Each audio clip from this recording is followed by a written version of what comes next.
Every time I start a new sewing project, I'm doing roughly the same thing. Get out my pattern pieces, press my fabric, read my instructions, thread my sewing machine. That time and energy adds up. Batch sewing, or sewing multiple things at the same time, may seem like it would take a lot longer, but once you know the secrets to doing it well, you can actually walk away with more finished pieces, and it doesn't really feel like you spent much more time or energy than sewing one thing. Those were all made in one weekend. I'm going to take you through my best tips for batch sewing to help save you time and energy and stay organized. My first tip starts before you begin. Choose a pattern or patterns that you've already sewn or muslined. Don't go for batch sewing if you're not really sure you'll like the final garment. Why go through that heartache multiple times? It's also not a great concept if you need to fit and try on as you go. For example, I learned from Closet Core Patterns several years ago to always base the fit when sewing jeans out of stretched denim fabric. So while I could batch sew, say, 3 pairs of jeans, then I would need to baste on 3 waistbands, and baste 3 sets of legs, and fit 3 sets of legs, and then unpick all that basting, and somewhere in the middle I probably would have thrown my sewing machine out the window. So pick sewing patterns you know you'll be happy with, and don't get slowed down by any fitting surprises. I sewed 4 tops using these 2 different patterns that I've used before and love, both of which are late 1950s or early 60s tops. 2 of them were this pattern with a plain neckline and short cut-on sleeves. And then for this one, this has a drawstring waist. And I did this version with the plain neckline and 3/4 length sleeves for one, and this version with the short sleeves and standing rolled collar for the other. And this leads to tip 2, which is to repeat at least one pattern. This is a deliberate strategy to help speed up your batch sewing. It saves so much time. When you sew the same pattern multiple times in a row, you don't need to read the instructions twice. You know where to mark the darts. You know what width to press up the hem allowance. Once you do one step, you can move right into that step for your next garment because it's literally the same. You already know what to do. It's kind of like being on autopilot. By sewing a pattern at least twice, you'll be faster each subsequent time. And that repetition really makes batch sewing much more efficient. I've even just used one pattern and sewn 3 or 4 versions. In fact, this top I did in a batch sew. But this time I wanted a little variation, so I used 2 patterns and 2 versions of one of them for a few different looks. My third tip is to choose compatible fabrics. And this really means a couple of different things.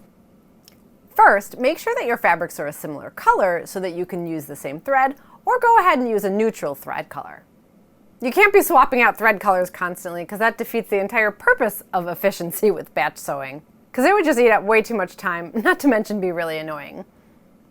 Although if you're top stitching hems at the end, that's definitely a point where it's appropriate to switch thread colors if you need to. In my case, all of my fabrics are digitally printed on a white fabric, so I used white thread for sewing, but 2 have more of a cream background color, so for these 2 I switched to a cream color for top stitching. But I once batch sewed pants in very different colors, and I used a gray neutral thread color, and that worked out great. Also, make sure that your fabrics are in a similar weight and how you handle them. You do not want to be sewing with 1 velvet and 1 stretch corduroy and 1 cotton lawn. They all need different needles and different settings on the iron and different handling. And that just drains too much time. I had 3 cotton lawns and 1 cotton seersucker, all roughly the same weight, and I can use the same setting for all of them. It makes things quicker and easier. Now tip 4 is really the foundation for efficient batch sewing. You want to group the same steps together across each of your garments. So what's that really mean? Do one step and do that same step next on each additional garment. If you're constantly switching around what you're doing in each garment, you're losing that momentum when you could be accomplishing more with each step. And do this from the very beginning. Start off by cutting out all the fabric for all of your garments, so in my case that's 4 different fabrics, and cut out all versions of the same pattern in a row so it's fresh in your mind. It's another place where that repetition of a pattern saves a bit of time. Of course, it doesn't need to be done all in one session, since cutting in particular can take a while, but do all of your cutting before you move on to anything else. And grouping tasks together doesn't stop with cutting. For example, after cutting out my fabric, I cut out and applied all of my interfacing, and then stay stitched all of my necklines. And then it's just the same thing for each of your sewing steps, whatever they are. So for my projects, I did all of my darts next on all of my tops, and then all of my shoulder seams, just cycling through each step on each garment, pinning each one first, and then sitting down and sewing each one of them, and then finishing the seam allowances and pressing them all. Essentially, complete one specific seam or step for each of your garments at the same time before moving on to the next step. Like pin them all, sew them all, finish all your seam allowances, and press them all, or whatever particular construction order your pattern has. But in order to do this all, you really need tip 5, which is if you're going to sew multiple garments, you need to start organized and stay organized. Batch sewing is not the time to have chaotic piles everywhere, and I tell you this as a person who makes a lot of chaotic piles. It's incredible how much time being organized can save you with batch sewing. All of those little "where did I put this" moments really add up. So when I'm batch sewing, I try to be pretty rigorous about staying organized. Like after I cut out all my fabric, I put all of my fabric pieces for each pattern in a pile with the instructions. Those 4 spots are now the home, so to speak, for each of those projects. And after I complete an entire seam from start to finish, I take my pieces back to my table and position them in the same place each time. Keeping that organization helps me stay on top of things and not get confused. And then it makes it easier to assess what's coming next in each pattern. And that leads me into tip 6. Unless you're sewing the same view of the same pattern, there's going to be some exceptions where a particular step doesn't apply to all of your garments. But keep with that same principle of doing the same step across your garments as close as you can. So what's that mean for my tops? 3 of my tops had neckline facings, and 1 had a rolled collar. 3 with short sleeves, and 1 with 3/4 sleeves with darts at the elbow. And the 3/4 sleeve one, I didn't have enough fabric to cut the back in one piece, so I had to seam it across the center back seam. So these are all minor steps in my batch sewing where I have to temporarily diverge into a different step for a minute. But I can still batch together as many things as possible, and that's what you want to do. For example, when I sewed all of my bust darts, I sewed my elbow darts on my one top too. And when I interfaced my 3 neckline facings, I also interfaced my collar. Think of it this way. My necklines may be different, but I can still work on each neckline at the same time. So for 3 of them, I needed to pin my facings together at the shoulders first.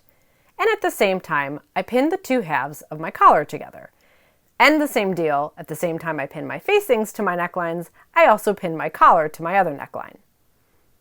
And then I could sew those neckline seams all in a batch, and then press and finish seam allowances in a batch too. And that's really how it goes for the entire projects.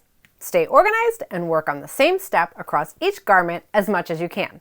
You may have a couple exceptions where you just need to put all the other garments on hold for a minute while you work on a unique step on one of them.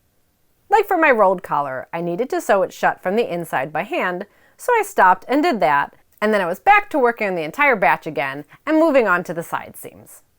So batch sewing is really about staying organized and doing one step across each garment as much as possible. I have one last tip for you. I pretty much guarantee that if you sit down to sew 2 or more garments at a time, there's going to be at least one point when you wonder, why am I doing this to myself? For me, that's always towards the beginning in the prep steps. Cutting out 4 different fabrics. Cutting out interfacing for several things. Applying interfacing for several things. Organizing all of the piles of stuff. It's a lot. So be prepared, because that feeling will probably happen at least once. And I personally find that once I'm onto construction, it doesn't really bother me. In fact, it feels like it's less sitting down and standing up and moving to the iron and doing all of those steps, because since you're doing it across multiple garments, each step takes a little bit longer. So instead of sitting down at the sewing machine for like 1 minute, I actually sit down for several minutes. It's kind of nice. But if you're feeling overwhelmed at any point during your batch sewing, it's a great time to step away and take a break. Come back refreshed and you'll be able to power through it. It'll be worth it in the end. Not including cutting and interfacing, I sewed all 4 of these tops in one weekend. And now I don't have to look in my closet thinking, boy, I wish I had another version of this pattern, because now I do. Check out one of these videos and I'll see you again soon with more vintage sewing and tips.